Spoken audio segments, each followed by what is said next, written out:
Welcome to Her Fantasy Football. It's the end of the season of 2014. Woohoo! Make sure to hop over to herfantasyfootball.com and chat us up on Twitter at HerFantasyFB.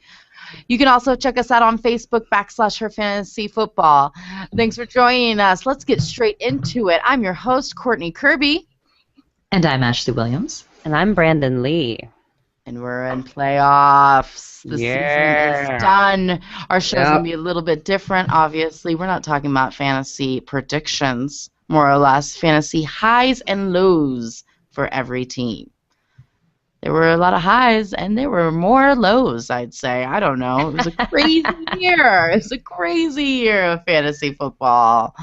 Well, let's start the show off with what everybody's talking about in the news. The first week of playoffs, the Dallas and Detroit, the flag that was not a flag? I don't know. I mean, clearly it was a flag. Right. I mean, the NFL has now come out and said, yes, that was a flag, which is so obvious. Which is funny because I don't have a problem with them picking that up. There you go, Ash. You know, I'm kind of like a traditionalist, like with basketball, where you just kind of don't call penalties the last little bit. They're like, you let them fight it out. Well, wasn't that last little bit? It was 8 minutes, a little bit. Well, yeah, but here's my beef. You had 8 minutes. You can't blame not winning on that one call. 8 minutes. It changed the momentum of the game. It changed the momentum of the game for sure. I mean, there were a few things that changed the momentum of the game. I mean, there like halftime. Halftime. Yeah, like halftime. Halftime was yeah. Well, what's funny though today is that it was released that Matthew Stafford was mic'd up, so you can hear him just mind blown. Not pleased. Not pleased. Oh, this is unbelievable. I don't understand. Did you say that he said some home cooking? This is some home cooking. Which I would say, if I was that irate in that moment, I don't think I'd say something as PG as, this is some home cooking. Oh, bless his heart. Yeah, he didn't like, right? You know, it's kind of sweet. You know what, Stafford? Maybe if you won a few more games, and then you could have had some home cooking. That's true. Yeah, there's a lot of different things that we could go about this. We're not very easy ladies, but I'll tell you that I think it should have been a flag. I still think Detroit should have lost, and Dallas should go. So that's where I stand. I will say I was a little higher on Dallas before that game, right? Like they did not look as dominant as I think they were when we led it into the playoffs. People thought they were. I think Detroit's defense is good. Yeah, their defense is Detroit's awesome. defense is good. Yeah, no, Detroit's my second favorite team, and I love them, but I just feel like this is Dallas's year. And I feel, obviously the refs felt the same way. So, Because it's, la vie. home cooking. Some home cooking. Well, that's good, Talia. I know everybody else is talking about it. So we'll move on to more exciting news. The coach changes of 2014-2015. This is my favorite. I love coaches. This is good. This is good times. And just so you know, people who are newer to fantasy, this does impact fantasy players. Oh yeah. So it is important to know what coach leaves and where they go and all that good stuff. So let's start off with the best one of all. The Buffalo Bills coach, Doug Marrone, opted out of his contract in a mass text. That's right, folks. am just dying. Like general manager, president, whoever else, assistant coaches, owner, I quit. Well, that's how I let the players know. I mean, these players that he's played with this whole time. He's like, oh, here's a text. There's this fun viral video called Text Message Breakup. You should check it out. Oh my gosh, why am I forgetting her name right now? Margaret Cho? Margaret Cho is in it. She's in this video where it's like, you can't text message breakup. It's this like rap song. It's a parody. It's awesome. But I would definitely tell you that you can't text message breakup. And this was a little dicey. Well, I mean, you can. I feel like there's got to be like a time. In my dating world, there's a month cutoff on whether or not I will break things off via text or not. Yeah, I got married when I was 24. All I did was break up through text or just not calling them back. I mean, I was not nice. I guess But I that's feel really like rude. a season. I was young. I was Yeah. stupid. A decent season together, you can't break up over text. They almost made the playoffs. Yeah, you can't break And then up he's over like, text at that "Please call point. me." Yeah. Well, and then Kyle Orton retired. Kyle This Orton was going retires. on. I think Doug was like, peace. If Kyle leaves, I'm out. I Well, got the 3 other- days to opt out. I'm opting out in those 3 days. Yeah. Exactly. And Adam Schefter reported on the Sunday night NFL countdown that Doug Marrone stood up and supposedly left the room when the Bills traded up to get Sammy Watkins. Wow. And there's just a huge, I guess, difference of opinion on how things should be run. And I just think he's been unhappy, and he just kind of took the out. The rumor is he might be going to the Jets, where he used to work. Well, he's interviewing in a lot of places. I mean, he's been around. So it'll be The interesting. good I think news- he's going to Atlanta on Tuesday. If he did go to the Jets, I don't think they'd have any problem at all with the breakup via text. It's just kind of like their way, No, you know? status quo for sure. It's the Jets. It's true. Yeah. It's true. Well, let's move on to the San Francisco 49ers. They've been interviewing several coaches in the last week, trying to replace our always favorite dressed man, Jim Harbaugh. Could that have been more obvious on like his post-game conference? I was just like, well. Oh, yeah. This is Yeah, he clearly- got himself a very nice paycheck in Michigan. Yes, he did. Yeah. Doing okay. I hope those pants are fleece lined. Yeah, that's Yep. gonna be crazy. Keep them warm. Keep it warm. Michigan's cold. Yep. The Bears have already replaced their GM with Giants former GM Ernie Accorsi, I think, but are still looking for someone to replace the head coach spot. As Brandon Good luck. says, Cutler kills coaches' careers. That's what happens. That's what Cutler is good for. Yeah. That and losing games. And Atlanta dropped their head coach, Mike Smith. And they've had several interviews, including Rex Ryan. He had a 5-hour interview, said Adam Scheffler. And supposedly he's going to get a second interview. So we'll see. I love Rex. Come to Denver. I think Adam Schefter thinks that he should go there, right? To Atlanta? Yeah. I think that could be a really interesting place for him, quite honestly. Well, they need help with the defense. Yeah. But I think it's the most attractive head coaching job because Matt Ryan's the best quarterback out of everyone for sure. Yeah, they have weapons. They got the tools in place for the most part. They just need to revamp their defense, but I think that you can play a little bit of Band-Aid here, Band-Aid there if you get a nice draft going. And they have a good draft pick, so it's a really interesting position. I like it. I think a lot of people want Atlanta, so it's going to be a tough one. I think a lot of people are going to compete for the Atlanta job. I have a feeling, ladies, we're not going to get our wish. I don't think Rex Ryan's going to be our defensive coordinator. No, I know. It's so sad. And the always exciting Jets fired both GM and head coach Rex Ryan. You gotta love them. They hired people from outside of their organization to help them find people to work in the organization, which I always appreciate. And my favorite part, but Brandon not so much, Mike Shanahan is back. He's in coming the back, fold. guys. Everybody's interviewing this guy. Everyone. So he's in. And I'm sure he's going to take his son with him, and they're going to have quite the duo at some organization, maybe Oakland Raiders. I mean, hey, they still owe him like $250,000. Maybe that'll be part of the sweet deal he'll get for the Raiders. We'll see. I don't know why on earth you would want to hire Mike Shanahan. Because he's genius. He is not a genius. He inherited a team and won the Super Bowl 2 times, and then the second John Elway was gone, he has only gone to the playoffs 1 time, and it's when RG3 caught lightning in a bottle at the end of his rookie season. Other than that, he's been bad. Aww. I'm sorry. Reality stinks, but I'm telling you that those are his numbers. Those are his numbers, and it's not good. And you know what? People were like, "Oh, we should go back to like what was I watching? Pardon the interruption." And they were like, "Oh, he should go to Chicago."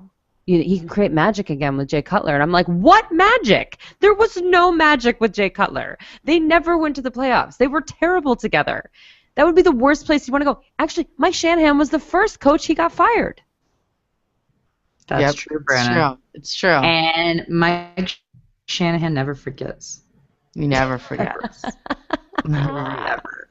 So, I mean, that's probably the worst place he could go. Worse. For sure. I don't know. I mean, I'm not opposed to giving Tanahan another chance. I'm sorry, I can't call him Shanahan. He's always Tanahan in our world. But I thought that was a slip up. That's funny. No, yeah, he's Tanahan. No, Tanahan. So Tanahan from golfing. You know? Yeah. So good. Mike Tanahan. Yeah. I don't. It's. Oof. I mean, Brandon's kind of right. He did inherit a great team.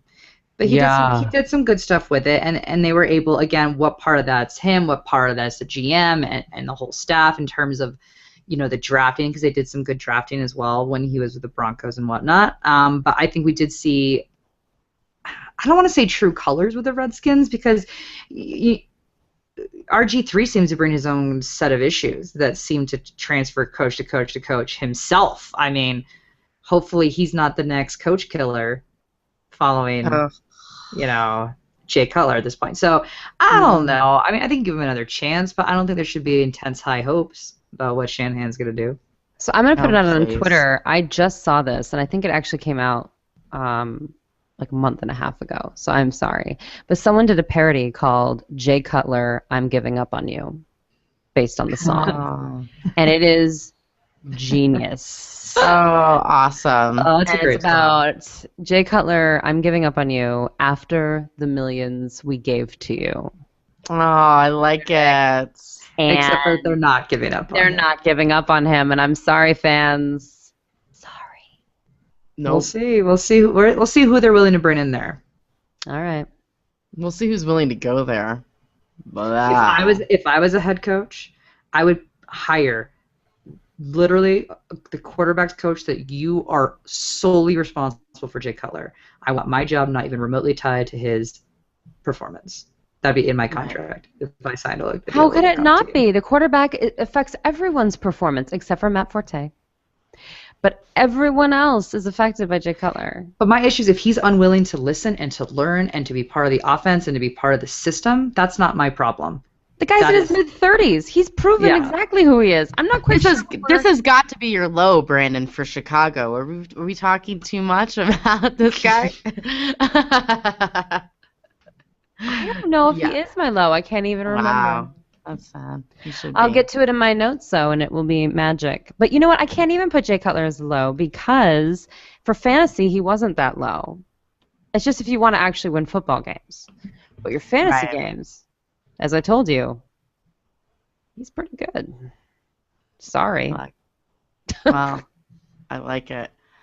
Well, as some of you know, most everyone knows, ESPN lost a giant this last weekend. Stuart Scott died Sunday after a very long battle with cancer, leaving 2 daughters behind. His ESPY speech and the way he lived life with cancer was very inspiring. And our thoughts and prayers go out to him and his family. And Stuart, you were as cool as the other side of the pillow. Booyah! Oh, yeah. His phrases were the best. He was the best. Oh my gosh.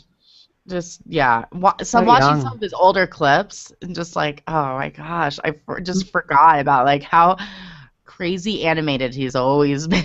Oh yeah. My favorite was when they ripped off the suits that were their warm-up suits. Did you see that clip? On SportsCenter, they rip it off as if they're like tearaway sweats in a basketball game, and underneath it's like the real suit for SportsCenter. Oh, it's so good. And his hair, it's like his ever-going hairdos. It's just like I just love him. He's a great man, an inspiration for us, and will be sadly missed. Yeah. We'll move on to some football. In round 2 of playoffs, we have the Packers against the Cowboys, the Ravens against the Patriots, the Panthers against the Seahawks, and the Colts against the Broncos. This is legit. This is, minus maybe the Ravens. I think this is like the best, or the Panthers. I was just saying, I'm rooting Panthers in a big way. Oh, yeah, well, we're not Seahawks fans. Of course we're rooting for the Panthers. Given. But it's just, you know what, they're coming on hot at the end here, and you know what? I think it's doable for them to beat Seahawks. I do. I think it's doable. I think that's crazy. But I enjoy your enthusiasm. But you know what? You guys also told me it's crazy to bench Peyton Manning. This is true, Ashley. I'm hoping that's like your calling card for the year. I'm hoping. Yeah, it is. I'm probably going to use it all next year, too. Heads up. We're actually going to have new business cards printed with your call on the back and with the date. Yeah. I and then told like, you to look bench it up. Peyton. Look it up. And I was right. Oh, it's going to be good, you guys. It's going to be good. And there are some real losers coming out of college this year for the 2015 NFL Draft, one of which might go first overall. So let's start with the always controversial Jameis Winston. He was accused of rape back in 2012. Of course, not convicted, because why would he? He's the quarterback of the football team. The victim is now suing the FSU for not proceeding in the case properly and giving Winston special treatment. But the rape accusation is not the only thing, you guys. I mean, he has been caught with so much. Shoplifting, $32 worth of crab legs. He also was accused of stealing from Burger King. A soda. I mean, question involvement in what has been described as a BB gun fight that's reportedly shot out 13 broken windows in an apartment complex. I mean, this guy, and last fall, we all remember when Winston was suspended for half a game for standing on a campus cafeteria table and shouting out whatevs. Beeper right in the beep. Yeah, I mean, this guy is like, I don't know. He's on the do not draft list, right? I mean, I don't know. He's pretty. He'll be drafted. That's for sure. Say for like fantasy wise. I mean, he's pretty crappy. I mean, he's a pretty crappy person right now, is what I see. Go ahead. Go ahead. No, I was going to say that I think. So the rumor is he might stay another year now that he's been totally acquitted of those charges, as per the FSU campus. He just declared he's coming out. He had a huge long written statement that he he did. He did it today? He is definitely going into the NFL draft this year. Yeah, so he is. I thought he was going to wait till after the Ohio State game. I try to avoid his news feed. Yeah, no, it's this big long statement about all the cliche phrasings you can say. So. Well, listen, we always tell you not to draft rookies anyway, and we'll see if he can get through his rookie season without getting arrested. If you did not, learn your lesson with Manziel, we can't help you with Winston. We can't help you. We just can't. Because Manziel isn't even close to, let me separate those two. Those are two very different kinds of don't drafts. You don't draft Johnny Football because he's out partying, but everyone there, I think it's a consensual party. He's immature, yes. Johnny Football is immature. He has learning and growth. Winston's a criminal. Numerous times for a variety. Right. I guess my thing, like Brandon says, we always tell you not to draft rookies, and keep in mind the player conduct. That's been a very prevalent issue this season, and will be another prevalent issue next season. And don't put high stock in players like Jameis Winston, who more than likely, based on history, will be slapped with some sort of player conduct, and then you have lost value on a high draft pick. And people don't want their quarterback to be in trouble on player conduct. This is a very weird thing, because Josh Gordon is the same thing, because he was player conduct and everyone was like, no, he's going to come back, he's going to be awesome, and then he once again gets suspended the last game of the season. So, but quarterback, that's a different ball game. I'm very interested to see how this plays out, but I would not draft him. He's definitely the most NFL ready, and I would say he's the most NFL ready. No, he's definitely, he played in more of an NFL format in college. He's very successful. His last game was his only losing game. Only game he ever lost. I mean, he can get it done. He is a great athlete. He is a freak at a quarterback. But so did Tim Tebow. Well, he's not Tim Tebow. He's not Tim Tebow. He is a legit quarterback. But the fact of the matter is that there's too much. There's too much around him. He's gonna fall once he gets that money, that contract. I feel like he's going to fall. Well, let's even just delete from our minds for 5 seconds the fact that he doesn't respect women, if you can. But theft, numerous charges of theft. Numerous. You do that in the NFL. I mean, I don't know. I don't even know what they're going to do. It's very weird. Yeah. Yeah, because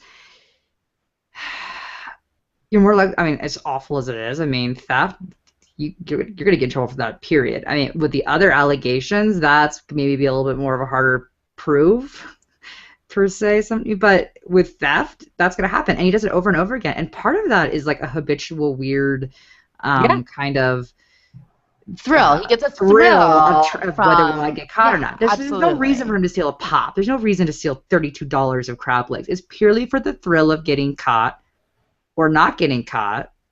And he hasn't learned his lesson.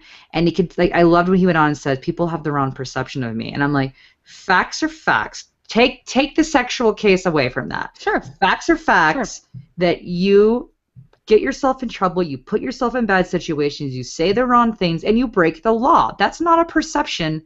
Those are facts. It's like Aaron Hernandez.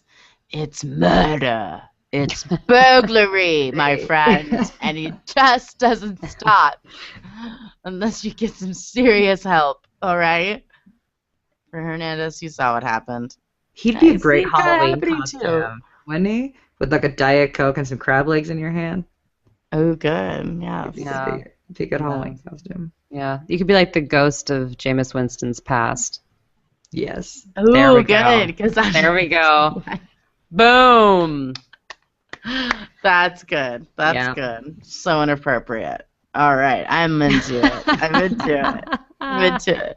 Well, throughout the season, we've gone matchup by matchup to give you guys the best predictions. This week, we're going to go by divisions, from the best scoring division person in the division to the lowest scoring person in the division. So I decided to start off with the AFC North. Why not? Pittsburgh Steelers. They had a good run this year. I say they had some pretty darn good football players in fantasy. Pretty darn good. Yeah. I was a little bummed they lost. I'm not going to lie. I've been rooting all year for them. And then they lose to the Ravens. Oh, Le'Veon Bell. I didn't want to have to play against them. I think the Ravens have a shot at being the Patriots. I'm serious, so that's interesting. But all right, well, we'll get to my high. And I think the high for me was to see Le'Veon Bell take such a giant leap up the rankings from, to second, which is great. He was easily, in my opinion, the best all-purpose back, as he had 1,361 rushing yards in comparison to DeMarco Murray, who was a leading rusher with 1,845. So a large discrepancy there, but Bell over doubled Murray's receiving yards. Bell had 854 yards compared to 416. So, and my favorite moments of that was when he just went off against Tennessee and Cincinnati. I mean, he had over 200 yards against Tennessee and 185 yards against Cincinnati. That was just rushing. And I was like, this guy's not going to stop. He's not going to stop. He's at 41 points against the Cincy game. I was like, this is crazy. He is so, they are lucky that the clock has run out because he's not even tired. It was crazy. It was not. And my low, there weren't really many lows to this team this year. They pretty much took you to the championship. So I guess all I could really say would be I kind of missed the dominant Steelers defense. Yeah. I mean, they were the 16th highest scoring team this year. And quite honestly, I don't even remember talking about them once this season. In a good or in a bad way. They were just kind of nondescript, just eh. So I'd like to see the defense come back. I was, a little bummed, a little sad to see them. And Le'Veon Bell's knee come back. And yeah. Oh. That hurt them in that playoff game big time. Yeah. Big time. Sad. Oh, he was amazing. Great. So good stuff. So good. Good stuff. Cincinnati Bengals. My high was Jeremy Hill this year. What a nice rookie show off. Just came in with an excellent back in front of him. And he especially did well in the playoffs for us. In the last 3 weeks, he had 27, 18, and 11 fantasy points in standard leagues. In PPR, it wasn't too much different because he really doesn't catch that many balls, which is why, unfortunately, he may not be the leading running back next year either because Giovanni Bernard does catch balls, which is a bummer. I hate to say this, but I really hope that one of them gets traded so that they both can be stars in their own way, you know? That'd be nice. They had games where they both blew up, you know, and that's wonderful. I like both players. I love both of them. I want them both to do well. So, but yeah, I mean, Hill's amazing. You know, Hill finished just 3 spots below Jamal Charles in fantasy points. Wow. That's a good year, people. That's a good year. That is a good year. And my low was AJ Green. He was not worth the high draft pick this season. Man, he had 5 games with 0 points, whether he was out or with injury, or he was in, nothing more than a decoy. It was so sad. In the playoffs, he had 4, 0, and 6 fantasy points. Great example of how losing a coach affects a team. Yeah, yes, exactly. Talk about at the top of the show. Pay attention. Exactly. Pay attention. Yeah, and he suffered a concussion in week 17, so he was out for the first, round of playoffs, and of course they lost. Yeah. To the Colts. So I mean, he is a freak. He's very talented. So hopefully he gets healthy this offseason and be dominant in 2015. He did finish 21st for wide receivers, averaging 8.3 points a game. So it's not like he was bad. But he only had 1 game over 20 fantasy points. So that kind of stinks. Yeah. You wanted those big moments a couple times. It doesn't help that his quarterback was Andy Dalton, who finished 18th quarterback in fantasy with 5 more points than Alex Smith, who didn't even have a wide receiver catch a touchdown. He went from 5th to 18th, Andy Dalton. Crazy. Again, coaching. Crazy. Coaching. And the Ravens, hey, still in the playoffs, winning. Justin Forsett was my high this year. For sure. Yeah, he was my biggest high. pickup ever. Biggest pickup ever. Biggest surprise of the year, I would say. Comeback king, for sure. For a player that wasn't even drafted in most leagues, he came out and had his best year in the NFL. His best. He played in 4 different offenses in the last 4 years, but obviously he found his groove in Baltimore. It was game on. He rushed for twice as many yards than he did his best yards before in 2009 with 619 and had twice as many touchdowns. That's amazing. I mean, he had a great year. I don't know if he's going to do it next year. He looked a little tired at the end of the season, but older. Yes. But he's always been kind of one of those specialty backs, so he's not got quite the wear and tear of some other guys similar age. Yeah. Well, I know it's early and we're not even done with 2014 officially, but it seems like most fantasy analysts are pretty down / not talking about him at all for next year. So he might be a good guy you can get really, really late. Yeah. That again, and then if you only use him a few games even, if it's the right games, I'm in. My notable for a high is Steve Smith Sr. I didn't rank down anything facts, but you know what? You had some awesome games. Yeah. You did. Yeah, you showed that an old man can do it, and I like it. You're feisty, and I'm into it. Stay angry, my friend. My low for the Ravens, when Kubiak came to the Ravens, we all thought tight ends. So we all drafted Dennis Pitta, and if you don't remember me talking about him, that is because he got hurt in week 3 and was put on the IR. Yeah. So bad. And then we all picked up Owen Daniels thinking he's got to be our man. Nope. Not so much. He finished 17th in tight ends. And tight ends are terrible. Mm-hmm. Right. Yeah, I mean, good luck, Ravens. I hope you beat the Patriots, but use your tight end a little bit more, please. Thank you. Yep. Okay. Well, the Cleveland Browns. So the high was definitely the Cincinnati beatdown in Week 10, Thursday Night Football. Yep. Yeah. I still, by the way, cannot spell Cincinnati right. I can't either. I don't know why that word looks so wrong to me. Cincinnati, I cannot spell you. I cannot spell you. And I did it twice in this write-up. Twice I missed similar difficult time with Buccaneers. I don't know what the word Buccaneers is. Buccaneers too, I agree. Yeah. Double consonants. With doubles is, yeah. So anyway, Cincinnati, I can't forget you. So I have a mental block. Anyway, the Pro Bowl center, Alex Mack, went out for the season in Week 6 against the Steelers, and it looked like just no one was ever going to be able to run the ball again. I mean, they were just terrible.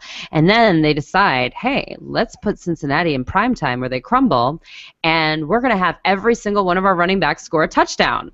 That was crazy. It was so crazy. It was just nuts. And the highest yardage for that game was Terrence West at 94 yards.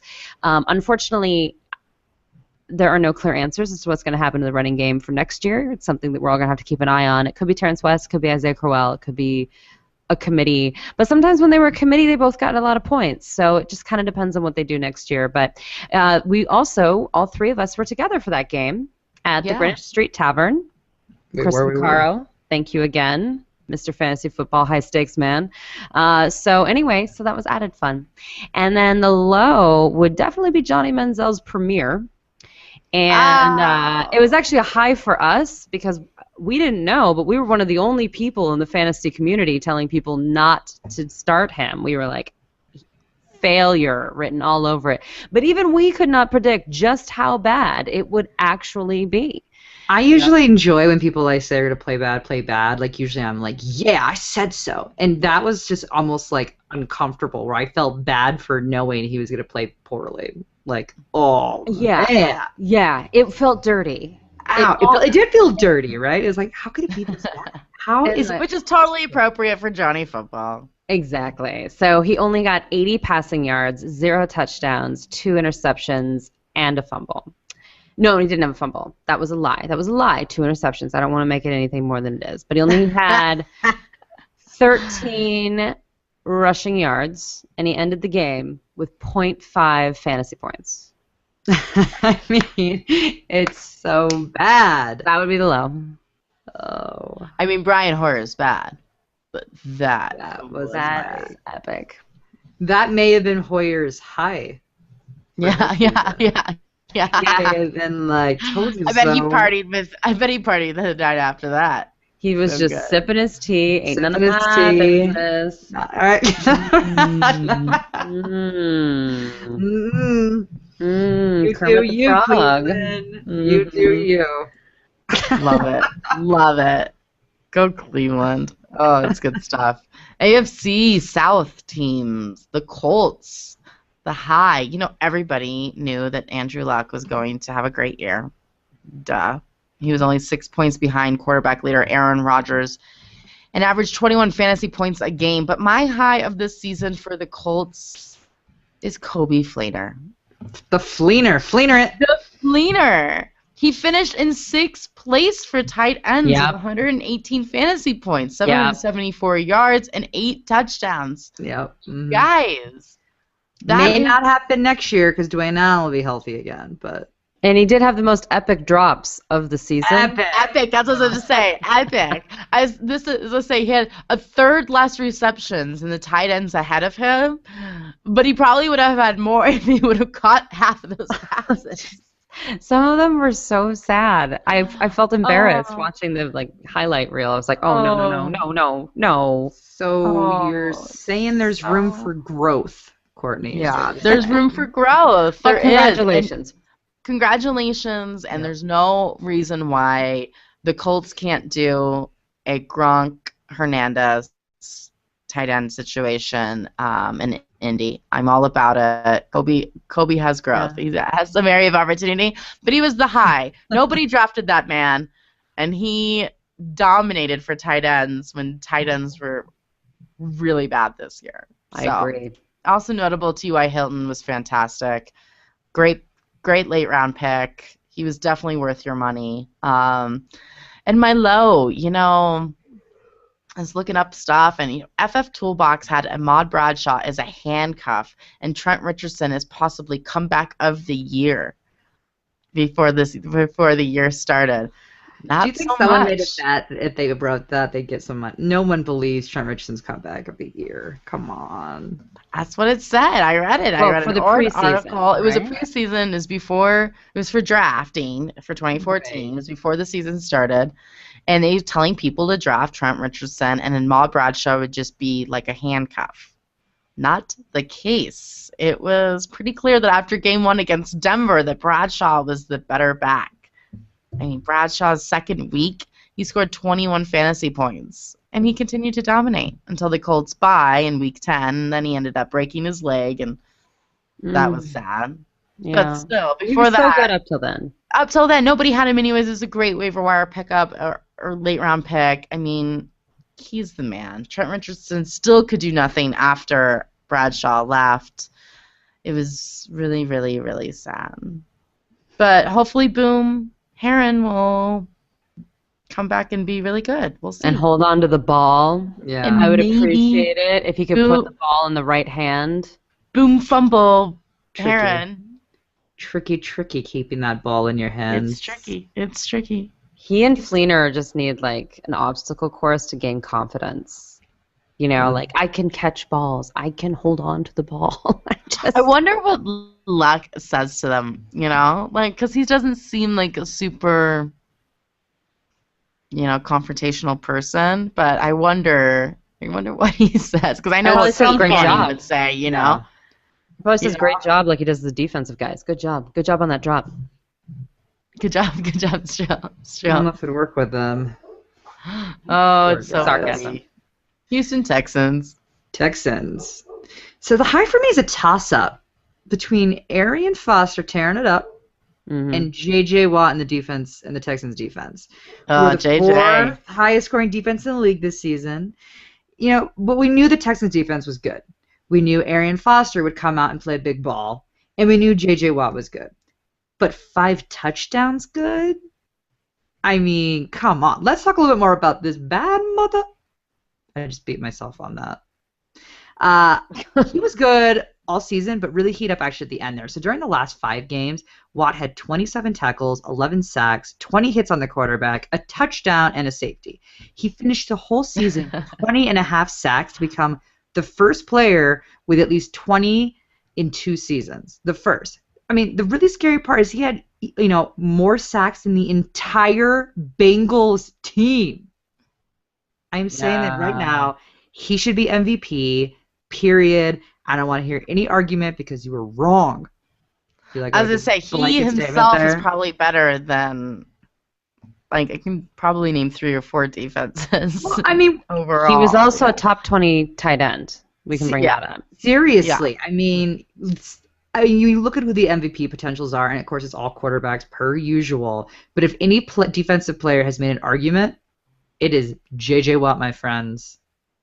You should be MVP. Saying it right now. Fantastic season. Amazing. My low is, again, a toss-up between Andre Johnson's sad slide and mediocrity this season. 42nd highest scoring wide receiver. Ugh. And the quarterback woes. Insert Ryan Fitzpatrick. Then Ryan Mallett. Then Ryan Mallett gets hurt, put Fitzpatrick in. Then Fitzpatrick gets hurt. Then we have this really sad debate over should it be Case Keenum, Thaddeus Lewis, or Tom Savage. You needed more out of Johnson, and it was hard to expect when you have the circus of quarterbacks who were all average at best, and it was just sad. It was just sad at some point. It was sad, Ashley. I know, it was sad. It's perfect to go right into the Jacksonville Jaguars. Well, my high is that the Jacksonville Jaguars interviewed Mark Trestman for offensive coordinator. Yay! Perfect high. Brian's like, where's my boyfriend gonna land? No, but really, the high is really great young talent. So Jacksonville fired their offensive coordinator, and I have to agree with the move. This team has a ton of young talent that needs to be developed. But, remember the 4-game stretch of the double-digit Denard Robinson days? That was fun. And from week 2 until the injury, Allen Robinson never caught less than 4 passes in every single one of those outings. I mean, the stats didn't tell the whole story, but Marquise Lee, you can tell he has a ton of talent. He's just running around out there. He just has crazy skill. But here's the deal. Even Mr. Interception, Blake Bortles, he improved. And I think that he is someone that needs to be molded and he needs to have some consistency. So, yeah, I mean, if you get this team with Mark Trestman as the offensive coordinator, I think this is a sleeper team next year. And Bold. why? Bold. Because another high would be their defense. They got a lot better throughout the season. And if they have a decent defense and Mark Trestman with all this young talent and they can have a whole off season together, I like it. They had a lot of practice. Yeah, well, all of these guys were drafted in May. Like they didn't even. I mean, they didn't even know they were on a team together until it was, the summertime. They couldn't practice. I mean, now they know who, their names. I think it's great. As far as the low is concerned, this was their big problem: injuries. Of the top 10 fantasy players on this team, which is basically everyone, because there weren't a lot of fantasy players on this team. No. Only Allen Hurns played in each game. Wow. And Allen Hurns wasn't even crazy. healthy the whole time, was he? He was playing through injury. He was playing through injury, and he was an undrafted free agent rookie. He barely even made the team. And he's the only guy that's actually playing. But he's also great. He's one of the young talent, too, that I think that they're going to be working with. But I'm just saying, if they can work on their conditioning program to make sure that these guys aren't hurt all the time, I think that they have some serious talent. So if they get Mark Trestman and they stay healthy, I'm loving them. I like it. It's amazing they didn't finish last in their division. We got the Tennessee Titans. I was just saying, they did better than my Titans did, and that is sad, is what that is. Wow, the Titans. So my high point was week in and week out getting to chat and beat up on Bishop Sankey. It really was. I mean it. Poor Bishop Sankey. There were times when I was like, do I really even have to talk about this team? I mean, there is no one relevant unless you are in a seriously deep league to talk, So, I mean, why even talk about them unless you really want to stack your bench in case like an apocalypse comes? I mean, literally, I would think this weekly, be like, why do I have to report this team? But Bishop Sankey owners out there, tried and true, gave me plenty of motivation and material to work with. I thank you for all the fun. I really It was a good time. It was a good time for all of us. My low is I really struggled with the entire wideout crew on this team. Yeah. I wanted them to be better, right? Like I was even a little bit on the Justin Hunter, Kennel Wright sleeper train for a while, but then it lost some steam, and it didn't jump off that train. But the problem is runaway train. It didn't derail, and this is where the problem was, right? It was like a slow death train with mini stops in the 36, 58, and 69 realm in the rankings. I mean, they were just bad. Like that means literally none of these guys in a standard size league should have been in your lineup essentially at any point in time in the season, which is really sad, and it was just brutal, and I hope it gets better next year. Good luck, Tennessee. Sad days. All right, AFC West teams, the Denver Broncos. So my high is I shouldn't say easily, but Emmanuel Sanders. Yeah. And then the running games for the most part. So Sanders came in to fill Decker's spot, and he filled it. He came in as the 6th highest scoring receiver this year, meaning that Denver and Green Bay were the only 2 teams that had 2 receivers in the top 10. That is beast status right there. And if he hadn't gotten hurt, the Broncos would have been the only team to have 2 receivers in the top 5. He literally was a top 5 receiver until the very end when ODB passed him, and he barely had more points than him. So, I was also pleasantly surprised with the run game. So we were all nerds up Monty Ball hype, and I'd like to say we were also one of the only podcasts to say, be careful, buyer beware, Monty Ball is not a proven back. Don't put all your stock in this guy. And he, didn't do great, and everyone's going to say, well, the offensive line wasn't great at that point in time, and yada, yada. Okay, yeah, maybe, whatever. But, Hillman came in and tore it up basically the moment he stepped on the field. So he was fantastic, and then he got hurt, and then Anderson came in and did even better. So the running game is strong, and that is surprising since the Broncos are such a pass-heavy team, and it was really fun to kind of see the dichotomy all season. So Emmanuel Sanders got robbed from the Pro Bowl. robbed, right? I mean, that was some BS. People are like, well, who would you replace? And I'd replace him with T.Y. Hilton. T.Y. was great. He was great. But Emmanuel Sanders was a top 5 receiver all season long. He was a top 5 when those rankings came out. I can't discuss Pro Bowls that don't include Matt Forte. So as far as I'm concerned, this one isn't happening because it's not legitimate. It is not a legitimate Pro Bowl if Matt Forte is not a freaking running back in the Pro Bowl. The guy should be MVP of his team by a long shot. Anyway. We're going to call it the Semi-Pro Bowl this year. Semi-Pro Bowl. Semi-Pro Bowl. Congrats to those of you that made it. We're not real. Congrats. Come on. Matt Forte, crazy. Emmanuel Sanders. And Odell Beckham didn't make it either. Nuts. It's okay. I'll get over it, maybe. So, on that low note of those studs not making the Semi-Pro Bowl, I'm sad to say that I think the low is still to come for the Broncos. Wow. I hate myself as a Bronco fan to say that. You're a Behringer of doom for that team. I know. You shouldn't cover them. You're the problem. It's honesty. You're the problem. I'll take them back. Take them back. But I'll say this. Let's get to something concrete. And my concrete low would be Julius Thomas. Yes. You were an enormous disappointment to me this year. Not because you were, not a starting tight end, because sadly you were the 7th highest scoring tight end in the league this year. But you were supposed to be so much better than you were.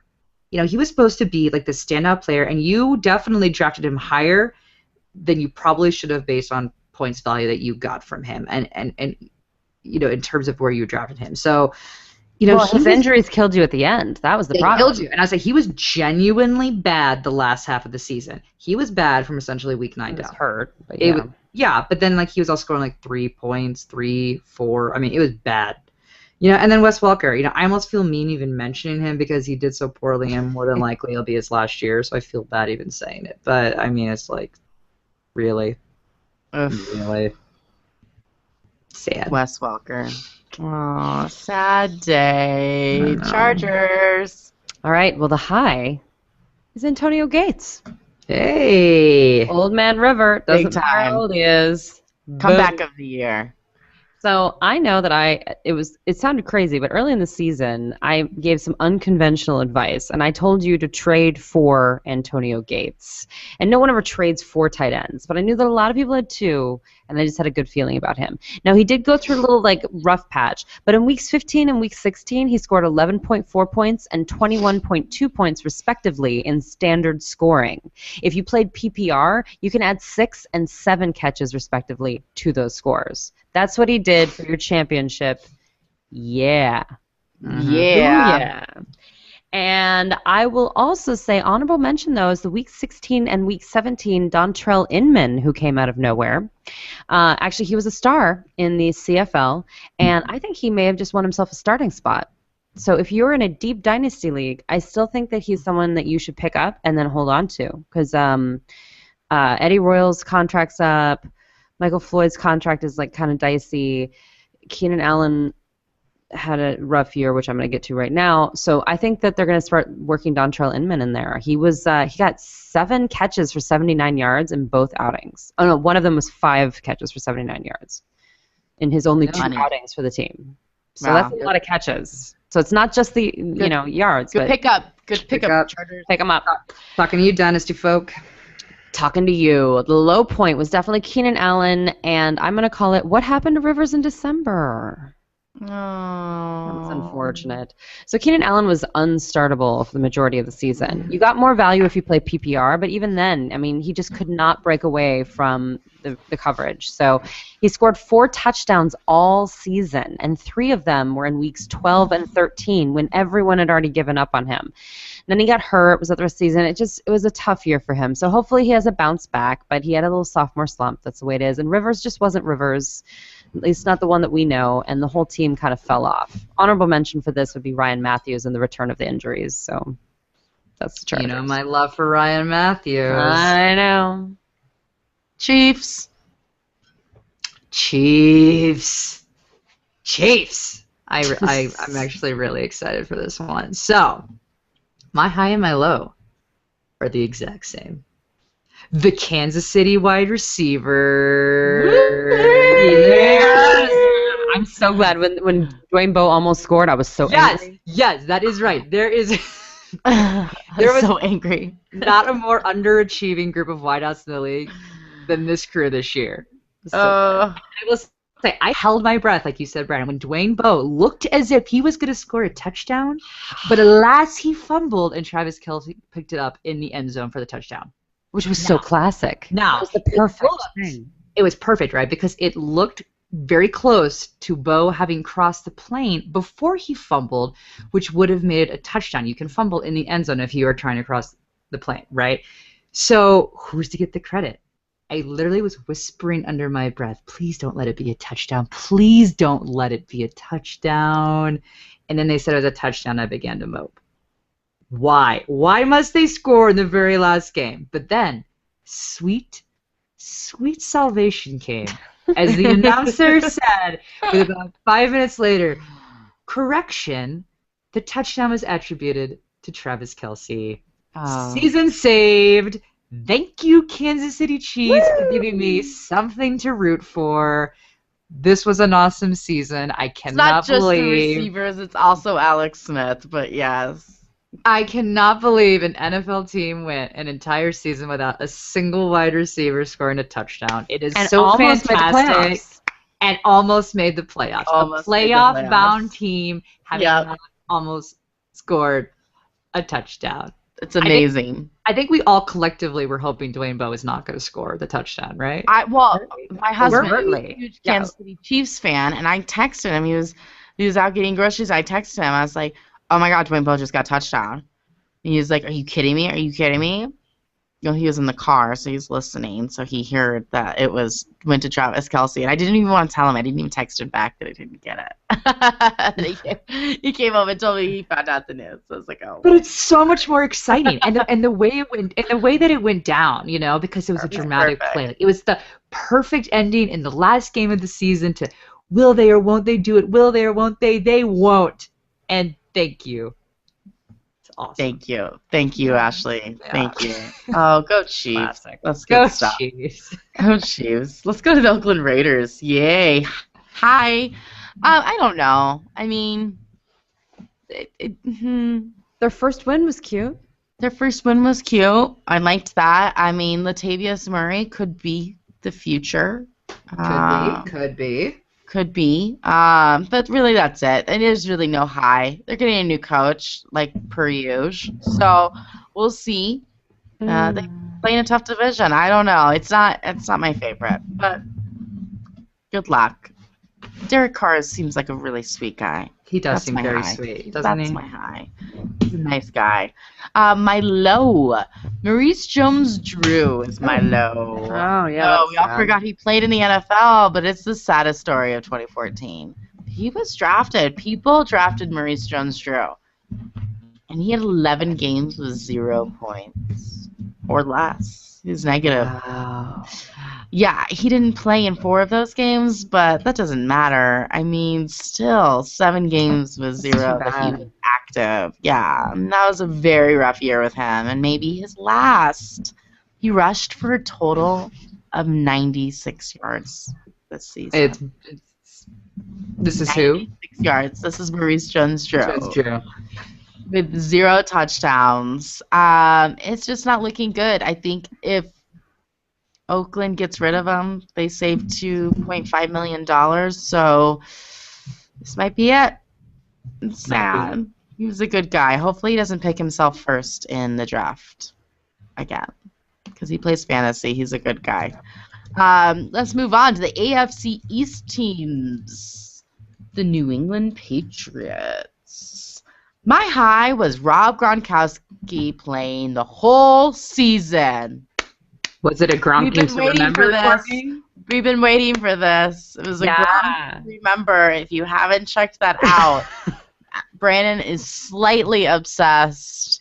Yeah. It might be laying next to her KY jelly. I'm not sure, but she's into it. She's really into it. There's a novel about Gronk on the field. An Brandon, you want to elaborate at all? An erotica series novel. An erotica series novel. Yes.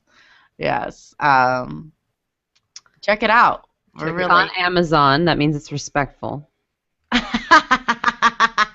on Amazon. A Gronking to Remember. And I, for one, would love a Gronking to Remember. Mm-hmm. You, Ashley? Oh, yes. Oh, yes. I feel like I've already had a Gronking to Remember, but I will be reading the book for sure, out of pure curiosity. And, you know what? If you can judge a book by its cover, it's going to be it's pretty bad. Awful. Pretty bad. And in an awesome way. So, you know what? Everybody get your Gronk on. Get your Gronk on. Get your Gronk on. He also has a party bus called the Sinner Bus. Oh. And he has an employee, and that their sole job is to take care of the party bus. And he bought the party bus in Long Island at a church. Awesome. I think Gronk is everything we want him to be.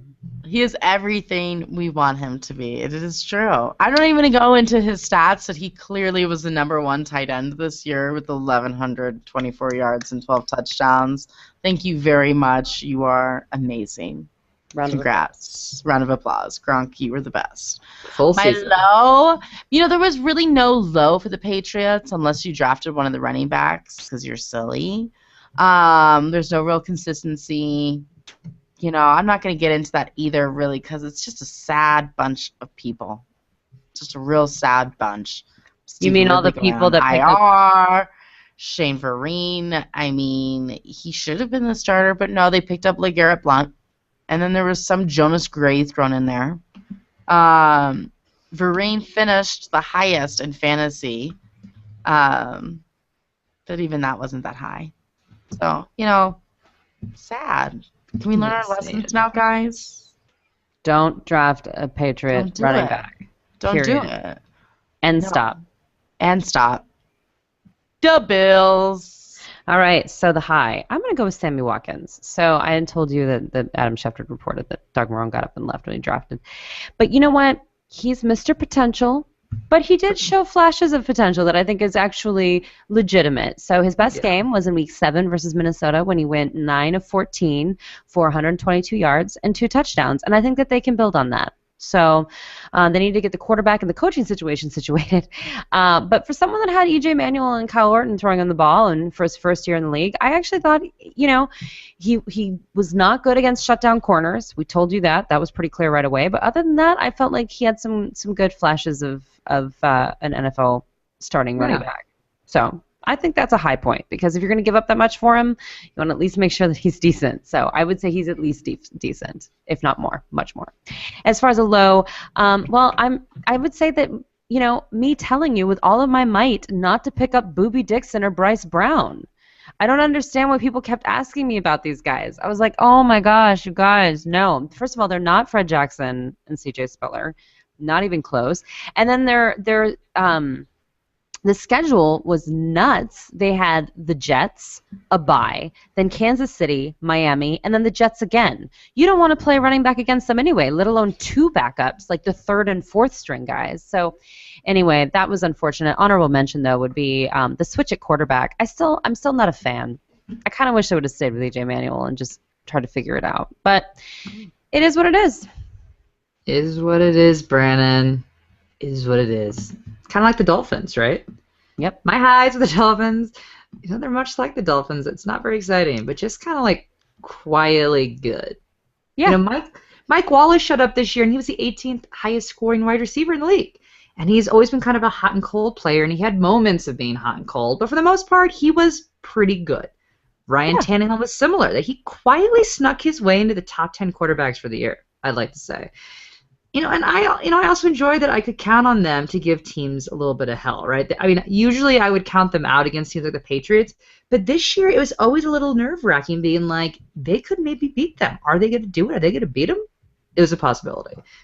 And my low, it sounds terrible, was when Noshan Marino got hurt, I really wanted to see how it played out between him and Lamar Miller. I was excited to see where that was going to go. Marino made Miller step up his game, and he did for sure. Marino looked to be the starter, and then Miller came in when Marino got hurt, and Marino was slated to come back, but within a few weeks. But then, he came back and got hurt immediately. So my low may have actually turned into a high for the fact that the Dolphins might finally have gotten the working potential they've been hoping for out of Lamar Miller for years, and they might actually now have a backfield. So I agree. I think that's nice.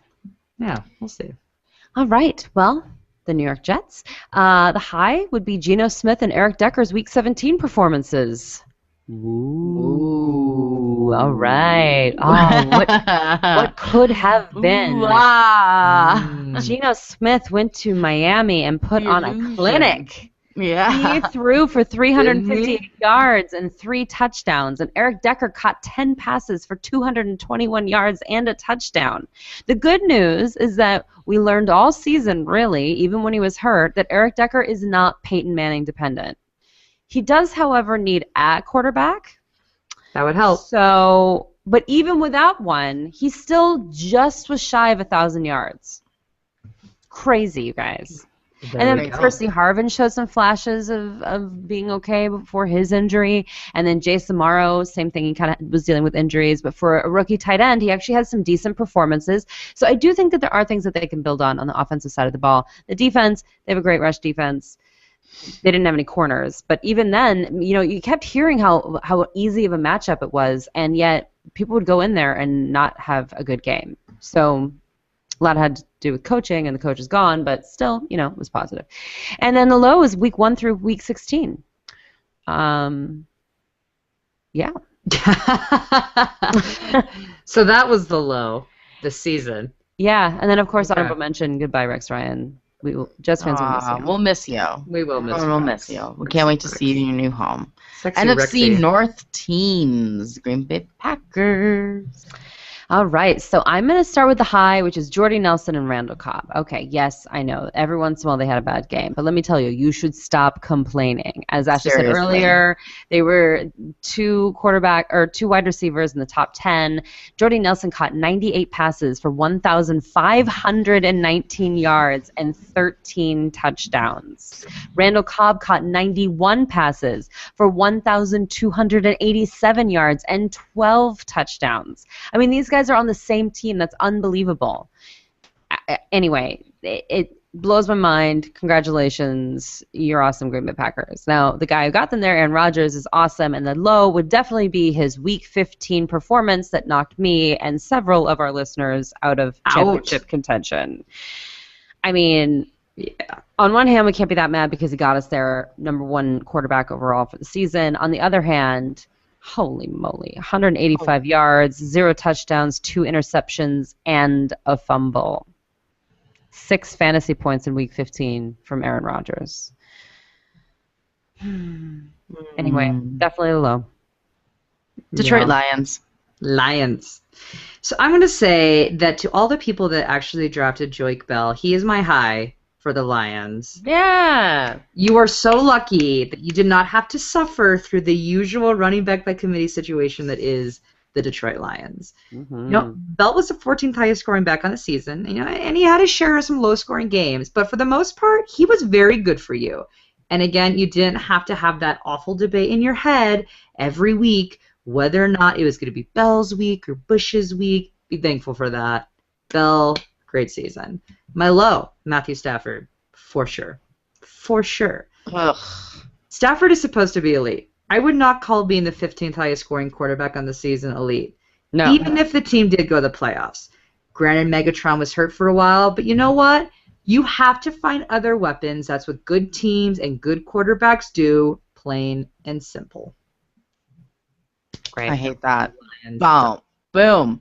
The Vikings. Overall, I was very impressed with the Vikings in 2014. Yeah, good show. It was not the best start with them after they lost their best player, Adrian Peterson, after off-field conduct, obviously, after the first week. And then they lost their starting quarterback in week 3 to injury.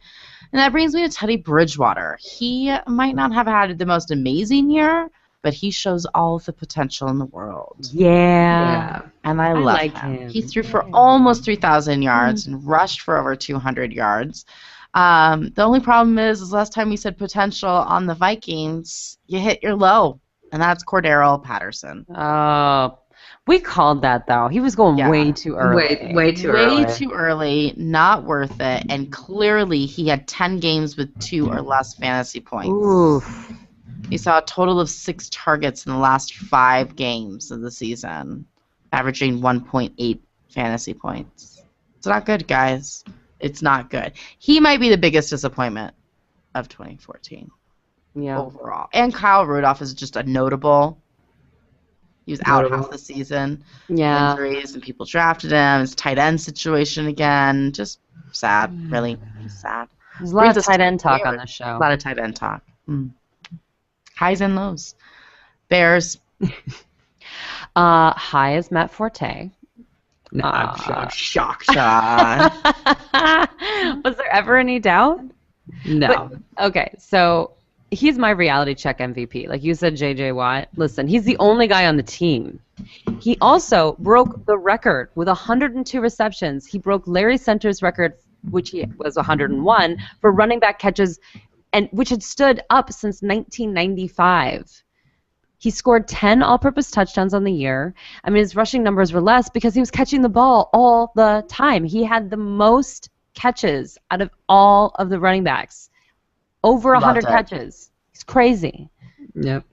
However, an honorable mention, Martellus Bennett. Nice. Good work, Bennett. And you know what? So I told you I didn't know who my low was. I forgot to write one.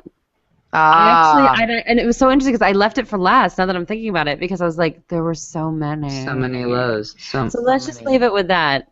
The Bears. The Bears. Sad. Fans deserve better. NFC South. Here we go. The Carolina Panthers. You know, the whole conference is a low. That's what I said. There was nothing amazing about this team. But there's no high. There is no high. No real individual was their best. I mean, Greg Olsen was Mr. Consistent. Greg Olsen. Averaging 8 fantasy points every, per game. I'm into that. He was great. And rookie Kelvin Benjamin was good enough. I mean, he definitely was a rookie. But he finished in the top 20 receivers. Hello. I mean, that's not saying much, seeing how he was the only receiver on the Panthers, but, whatevs. He still did good enough. It just was a good enough team, and I'm okay with that. There's no real high to me. The high will be when they beat Seattle. The high will be when they beat... The high is yet to come, as Ashley said. My low was D'Angelo Williams. A lot of people drafted him, and he ended the season with not so many people owning him. He had a total of 263 yards rushing, receiving altogether, and 0 touchdowns. So, yeah, it's not looking good. I could maybe say another high, Courtney, Jonathan Stewart. Yeah, the end of the season. Well, I was going to say is that Jonathan Stewart replaced him and had, 3 games over 10 fantasy points in the last 5 weeks, which is great. He was big in the last end of the playoffs, and I'm happy I told people to play him because the first time I told him to play him, he got hurt. So I'm happy he stayed healthy and got us through to the end of the season. So, yeah, thank you, Stuart. Great. Saints. New Orleans Saints. Well, I'm gonna give the high to Drew Brees. Yay! And he really fell off at the end of the season. His best game was in Week 13, though, at Pittsburgh, when he threw for 257 yards and 5 touchdowns. It was crazy. Now, what's really interesting is that he ended the season with 4,952 yards, which was tied for the most in the league with Ben Roethlisberger. Weird. Ooh. Weird. It was a weird year. So low, Jimmy Graham. Now, facts are facts. He ended the season as the 3rd highest tight end, which is outrageous. But who cares? Tight ends are terrible. And he's not the first-round pick that you wanted him to be. He just isn't. No. And there were 2 times in the season when he played and got 0 points, one of which he wasn't even targeted. Yeah. I don't understand what's going on there. He did get 10 touchdowns on the year, so that's good. But listen, you're going to have to draft him high again next year if you want him, and I'm not quite sure that that's what you want to do.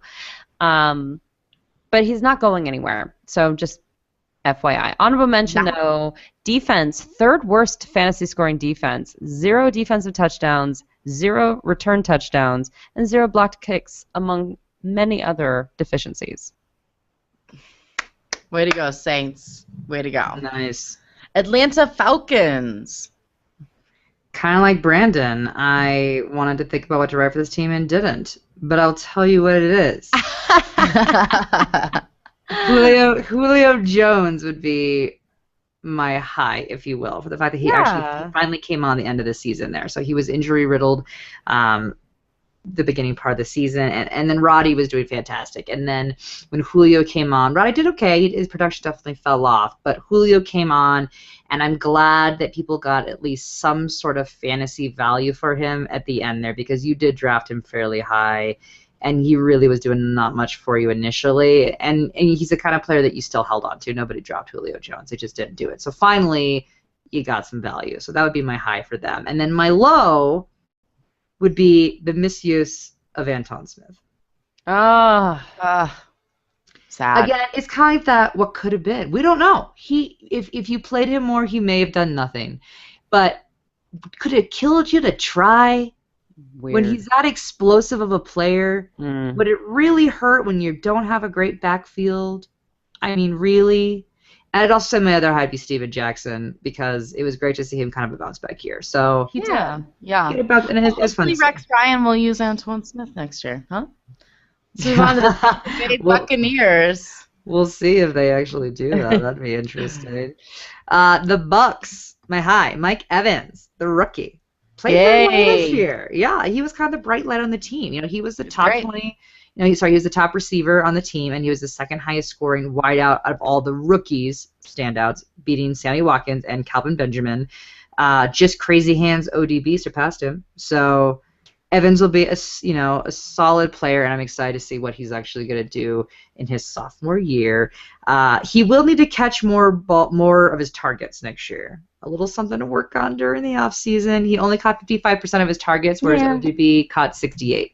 So again, room for growth, areas of opportunity. But that's because ODB has spidey senses. That's what I'm saying. It's crazy. It's a crazy hand, just catches everything. But what I'm saying is, it's exciting because he did as well as he did. There's room for growth, so it could be even better. Is this normal? I wish we could see that our father's hand. And my low, well, first my low is that they're not going to the Super Bowl. That's sad. It's a shocker, I know. And then my next look is that Josh McCown and Lovie Smith were not able to recreate that same kind of magic they had in Chicago in Tampa Bay. So sad. They had the pieces in place. They had Jackson, they had Evans, but they just couldn't do it. The question is, will they pick up another quarterback this year in the draft? I'm not sure. I can think of a reason why they wouldn't, unless that reason is Glennon. Do you think Glennon will get a chance somewhere else? I felt like he was pretty decent. Am I crazy? feel like he could be. Yeah, I feel like he needs a quarterback whisperer just to, fine tune. Mark Trestman. Fine tune. Trestman. We'll see. Right. That's it. Thank you, Ashley. Thank you very much.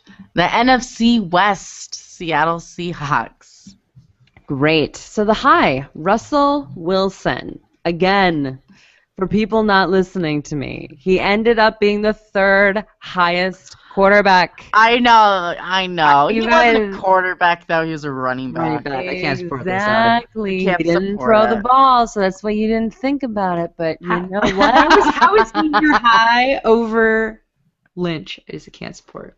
Because you're right. Because he's a running back. He was also a running back. That's pretty impressive. Start him as a running back. Yeah. Some people start both ways. Watts is tight end. We should be able to start him as a running back. Well, I think so, because he had 849 rushing yards and 6 rushing touchdowns, which would have meant if he was a running back, he would have tied with C.J. Anderson for the 16th highest amount of rushing yards in the league.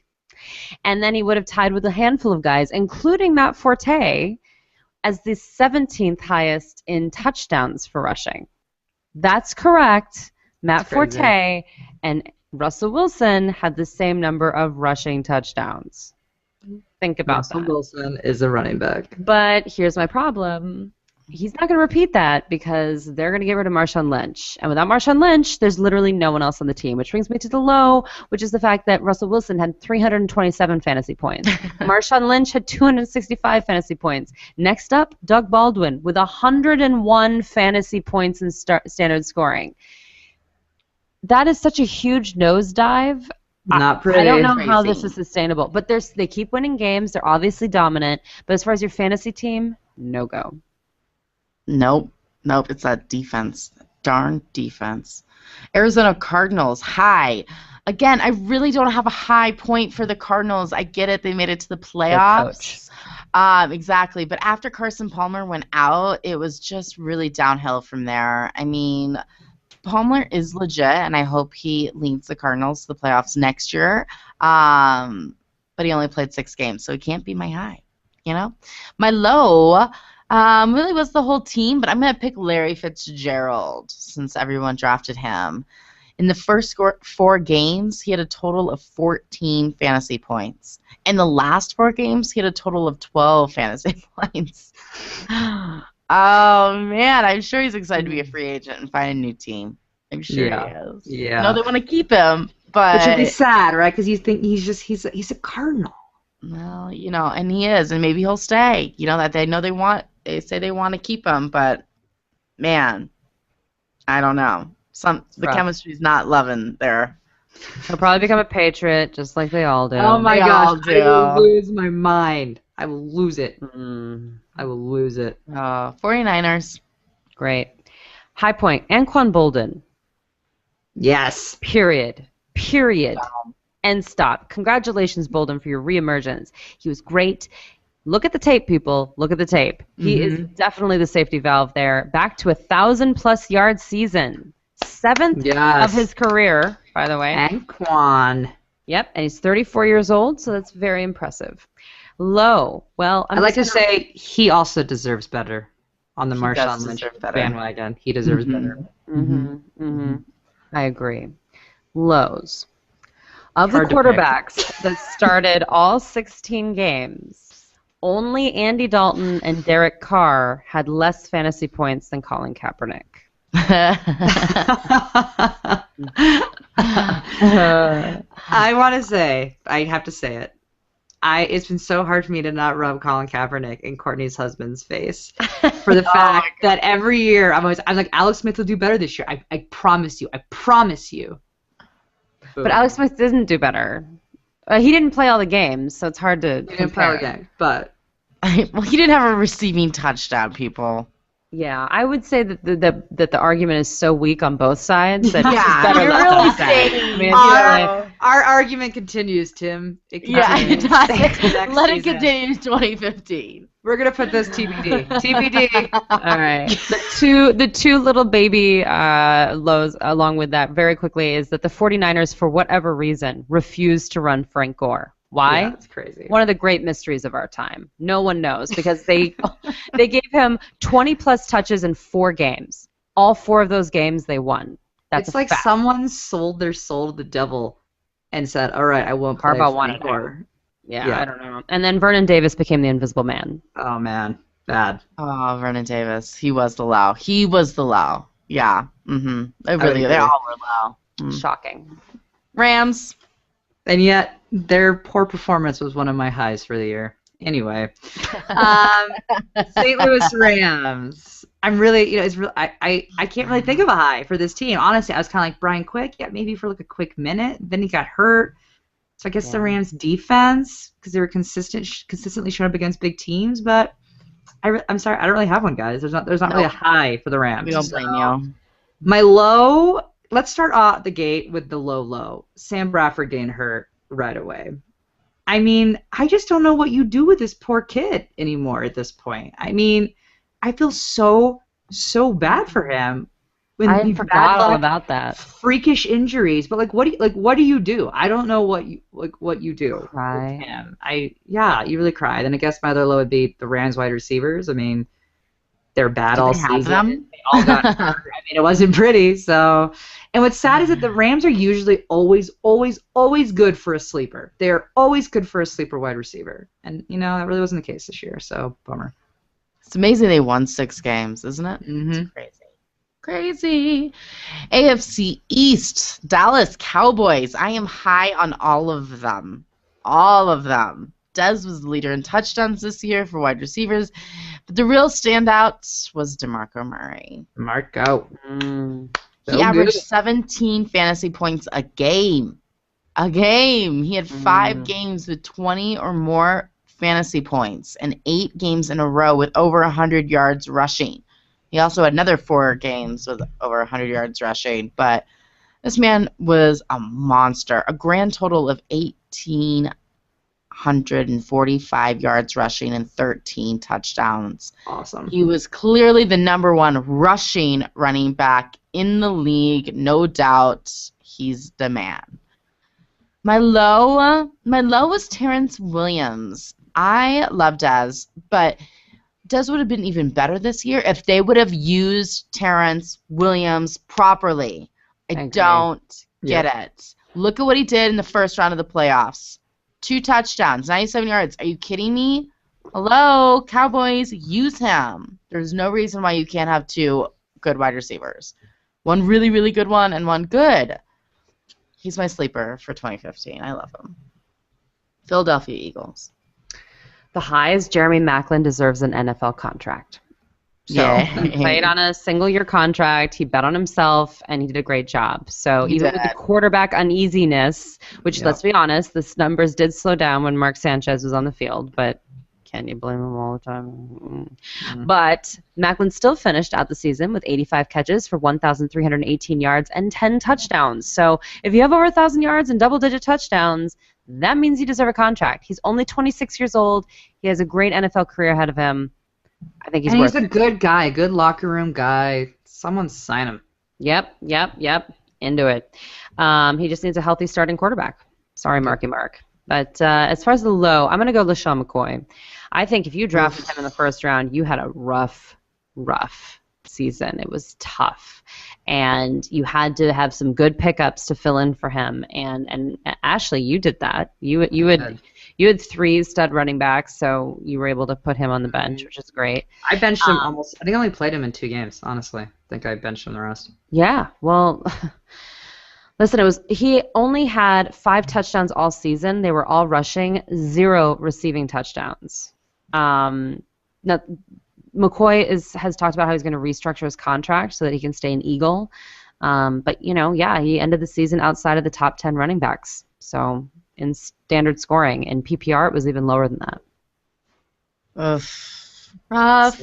But he's great. I still think he's a top guy for next year. It's just going to have to be very different. Hopefully you can get a little more of a bargain. But for first pick, tough. It was tough. It's tough. Your first pick could go to the only person who plays on the New York Giants, ODB. Yes. Oh, yeah. ODB.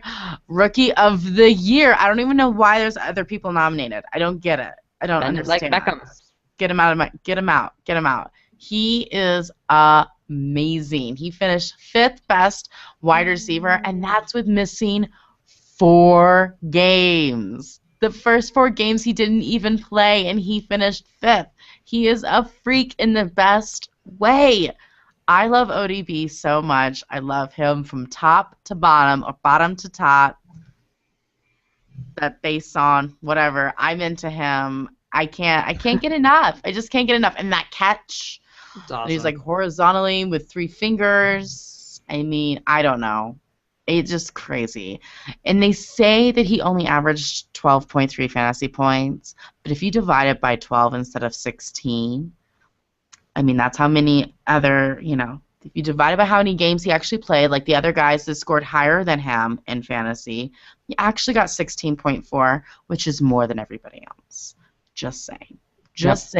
He's a freak. He is legit. My notable is Brandon. Eli finished in the top 10 quarterbacks. Which is crazy. Yeah, he did. It was ODB. Brandon hates Eli Manning. I don't hate Eli Manning. Okay. Greatly dislike him.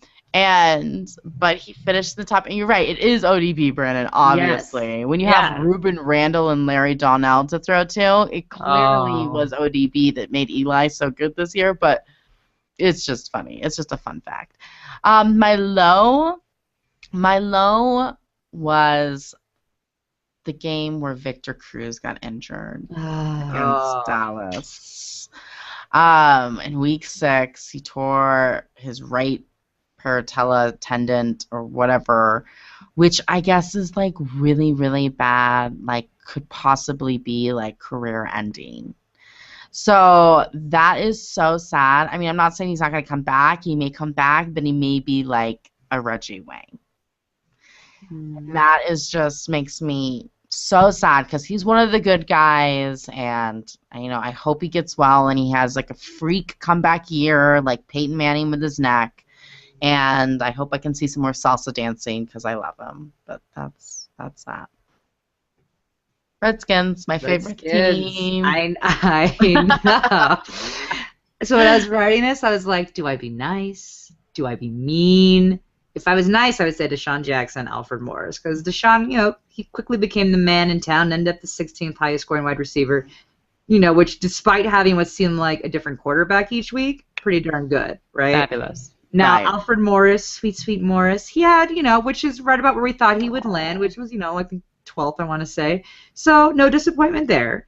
But now if I want to be mean, I would say my high was the constant entertainment the Redskins gave me when it came to the quarterback position. Between Cousins versus Griffin drama, Griffin versus McCoy drama, Griffin versus Gruden drama, then, oh crap, we have to go with Griffin now due to an injury. And then he actually did okay, so what does that mean for next year? Oh, the drama. You are the gift that keeps on giving, RG3.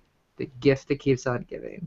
My low, Pierre Garçon. No question. No question. I mean, it was so bad. I genuinely feel bad actually, like, continually mentioning him in this manner, right? Because he went from the 14th highest scoring wide receiver in the league in 2013 to the 54th in 2014. That, my friends, is what we call a nosedive. And it wasn't like he did it all himself. He was slowly pushed to the edge by Deshaun Jackson coming to town and getting more targets, and then RG3, Colt McCoy, and Kirk Cousins jumping on top of him with their inconsistent bad play. I want to apologize to you, Pierre, because you aren't that bad. You really aren't that bad. No. In fact, you might be able to get him really cheap next year. Seriously. Gosh. Depending on the coaching staff, it might be a really good... Maybe they'll trade him. That would be money for him. Hopefully they do, because he's legit. Real quick, ladies, who is your Super Bowl prediction? I have to say I'm going to stick with what I said in early November. I'm going with Dallas Indy.